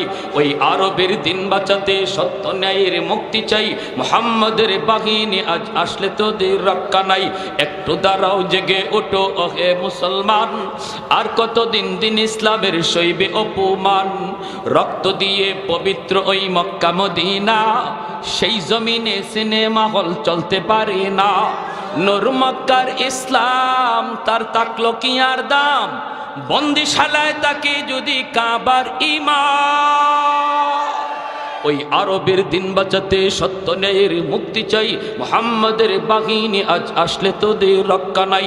ওই আরবের দিন বাঁচাতে সত্য ন্যায়ের মুক্তি চাই, মুহাম্মাদের বাহিনী আজ আসলে তোদের রক্ষা নাই। পশ্চিমাদের চোখ পড়েছে কাবা ঘরের প্রান্তরে, ব্রিটিশ দালাল দল বেঁধেছে ধ্বংস করতে চায় কারে।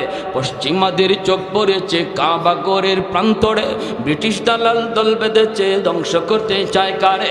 আল্লাহ পাকের ঘর তোর সাহস থাকলে ধর, দো জাহানের মালিক যিনি পবিত্র কাবা। ওই আরবের দিন বাঁচাতে সত্য ন্যায়ের মুক্তি চাই, মুহাম্মাদের বাহিনী আজ আসলে তোদের রক্ষা নাই। আরেকটা বার হাত উঠে বলো মুহাম্মাদুর রাসূলুল্লাহর বাহিনী আসেনি। আল্লাহ তুমি কবুল করো, জোরে বলি আমিন। ভাইরা বন্ধুরা, জন্য বলতেছিলাম আবু বকর সিদ্দিক রাদিয়াল্লাহু তাআলা আনহুর মতো নরম সাহাবী, তিনিও গরম হয়েছেন জায়গা মতো।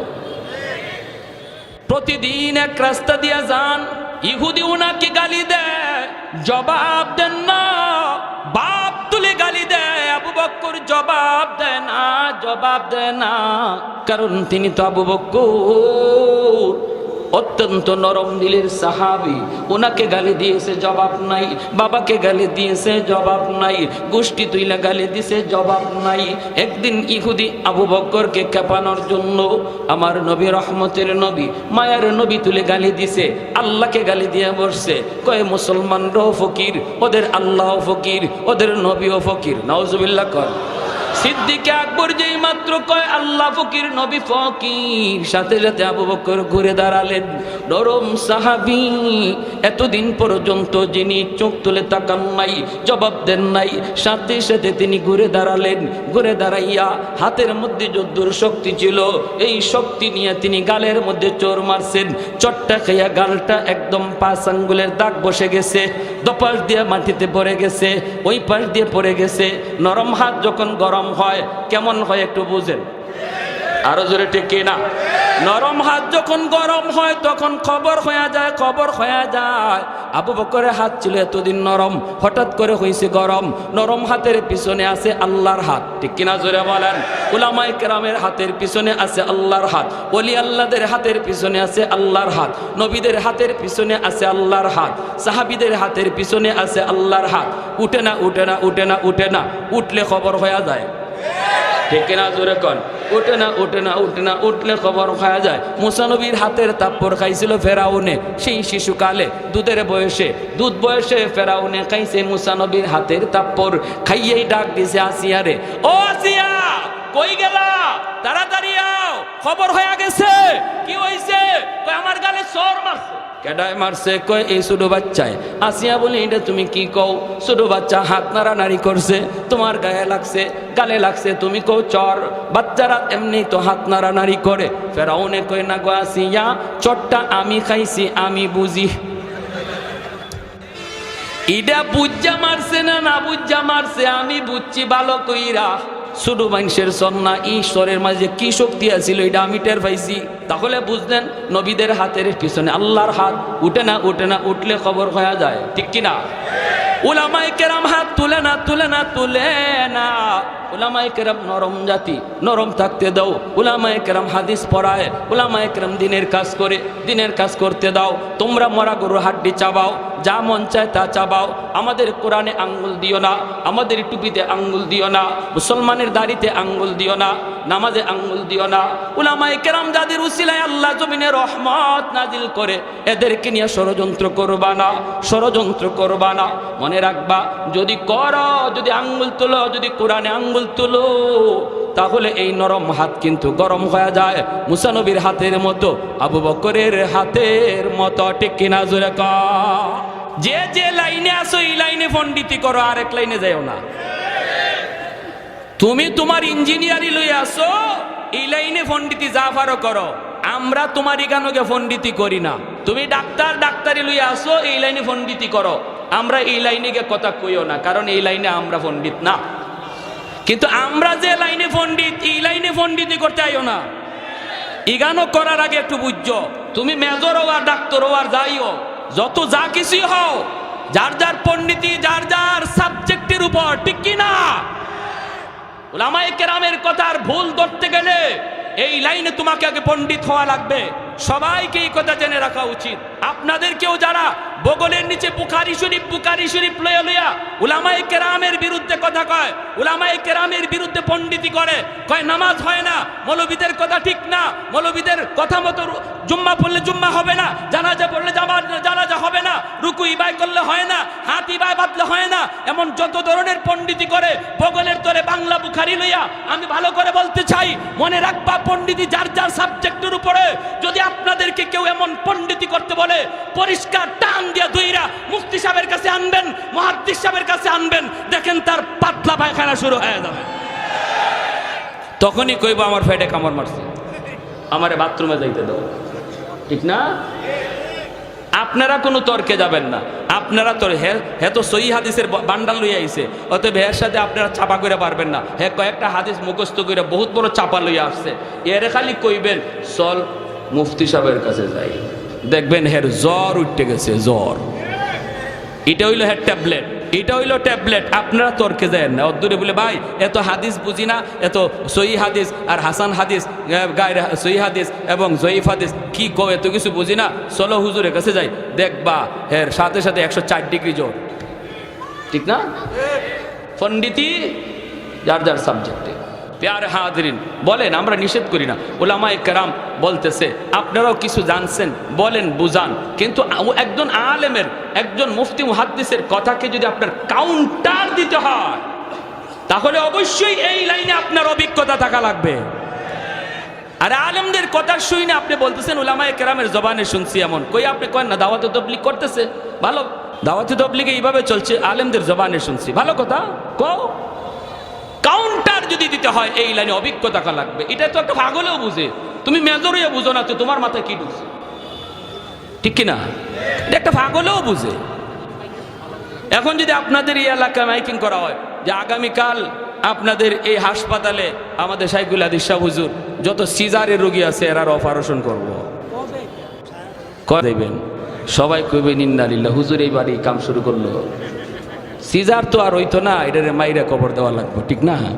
মরার কাম হইব, এই কাম তো হুজুরা করে না, তোমরা এটা করতে হবে।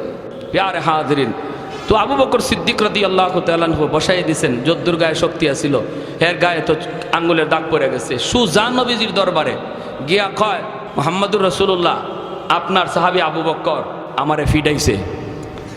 কই দে গালে। আল্লাহ নবী যে দেখেন গালে এখনো আঙ্গুলের দাগ আছে, আঙ্গুলের দাগ পড়ে গেছে গালে, বুঝেন এটা কি জেনতেন চোর, এটা কি জেনতেন চোর? নবী বলতেছেন তুমি ভুল বলতেছো, মনে হয় কামটা উমরের, কারণ আমার উমরে এইরকম কইরা অভ্যাস আছে, কিন্তু নামটা মনে হয় তুমি ভুল বলতেছো, আবু বকর না, আবু বকর এমন করতে পারে না, আবু বকর তো নরম। ইহুদি কয় আপনার নরম সাহাবী গরম হইছে, আপনার নরম জনই আজকে গরম হইছে। আল্লাহ নবী বলে কেন, আমার আবু বকর তো হঠাৎ করে গরম হওয়ার কথা না। কয় এমনি, দেখেন ডাকাইতে ডাকাইতে মিশা কথা কয় এমনি। নবী যে আবু বকরকে ডাক দিয়েছেন, ডাক দিয়ে বলতেছেন আবু বকর ঘটনা কি, চটটা তুমি মারছো। সিদ্দিক আকবর, তিনি তো সিদ্দিক। সিদ্দিক কাকে বলে? জীবনে যে মিথ্যা কথা বলে না, সিদ্দিক। ডাক দিয়া বলেন ইয়া রাসূলুল্লাহ, নবী গো আমারে গালি দিছে, বাপ তুলে গালি দিছে, সব গালি সইতে পারছি, কিন্তু যখনই আল্লাহকে গালি দিছে, আপনারে গালি দিছে, তখন তো এটা আমার ইমানের সাবজেক্ট। ইমানদারের সামনে আল্লাহর গালি হবে, আল্লাহর রসুলকে নিয়ে ব্যঙ্গ হবে, আর ইমানদার যদি চুপচাপ চলে যায়, কারণ সে আমার ভাই, সে আমার বন্ধু, সে আমার নেতা, সে আমার দলের লোক, এই মনে কইরা যদি নীরব চলে যায়, নবী বলেন তার ইমান নাই, ইমান নাই। মাল ইমান ইয়া রাসূলুল্লাহ, ইদা সাররাতকা হাসানাতুকা ওয়া ইদা সাআতকা সাইয়্যাতুকা ফা আনতা মুমিন। চলে যায় যদি বোঝা গেল ইমান নাই, কপালের ভিতরে নামাজে পড়তে পড়তে নামাজের কর পড়া গেল, এরপরও নবী বলেন তার ইমান নাই, ঠিক কিনা? ঠিক কিনা? আল্লাহর বিরুদ্ধে কথা শুনলো, ইসলামের বিরুদ্ধে কথা শুনলো, নবীর বিরুদ্ধে কথা শুনলো, এরপরে চলে যায়, কয় থাক বলে ফেলছে, বলে ফেলুক। এই বইলে যদি কেউ চলে যায়, আল্লাহর নবী বলতেছেন, আমি নবী গ্যারান্টি দিলাম, সার্টিফিকেট দিলাম, ওর ইমান নাই, ইমান নাই, ইমান নাই, ইমান নাই, ইমান নাই। এজন্য ভাইরা বন্ধুরা, আবু বকর সিদ্দিক রাদিয়াল্লাহু তাআলা আনহু তিনি বলেন আমি মারছি গো নবী, যখনই আপনারে গালি দিছে, আল্লাহ তুলে গালি দিছে। আল্লাহর নবী বলে আবু বকর, মুহাম্মদুর রাসূলুল্লাহর আদালতে বিচার রে, আল বাইয়িনাতু আলাল মুদ্দাই ওয়াল ইয়ামিনু আলা মান আনকার। তুমি তোমার দাবির সপক্ষে তুমি দলিল পেশ করো, তোমার আল্লাহকে গালি দিছে, দলিল দাও, দলিল, নতুবা সে কসম করে কিন্তু বিচারের রায় পক্ষে নিয়ে নিবে। আবু বকর সিদ্দিক বলেন নবী গো, কেউ ছিল না গো নবী, ওখানে কেউ তো ছিল না, আমি আর সে শুধু ছিলাম, সাক্ষী দিবে কে? নবী বলেন তাহলে রেডি হয়ে যাও, তোমার গালে এইভাবে একটা চোর মারবে, এইভাবে চোর মারবে। সাথে সাথে আবু বকর চোখের পানি সেই আল্লাহর কাছে ডাক দিয়া কয় মালিক, কেউ দেখে নাই, কেউ শুনে নাই, কিন্তু আল্লাহ তুমি তো সব দেখছো, সব শুনছো। সাথে সাথে আল্লাহ জিব্রাইলে পাঠায় কয় বন্ধু, আবু বকরের পক্ষে আমি আল্লাহ সাক্ষী দিলাম। সুবহানাল্লাহ। তাহলে নরম সাহাবীও তো গরম হয়েছে। আচ্ছা আচ্ছা ঠিক আছে, বোঝা গেল নরম সাহাবীও গরম হয়েছেন, ঠিক কিনা ভাই? এজন্য বলতেছিলাম আমার মূল কথা উদ্দেশ্য, আজকে সিরাতুন নবীর প্রোগ্রাম ওলামায়ে কেরাম হাতে নিয়েছেন, আপনারা সহযোগিতা করছেন, আলহামদুলিল্লাহ। কি ছিল নবীর সিরাত?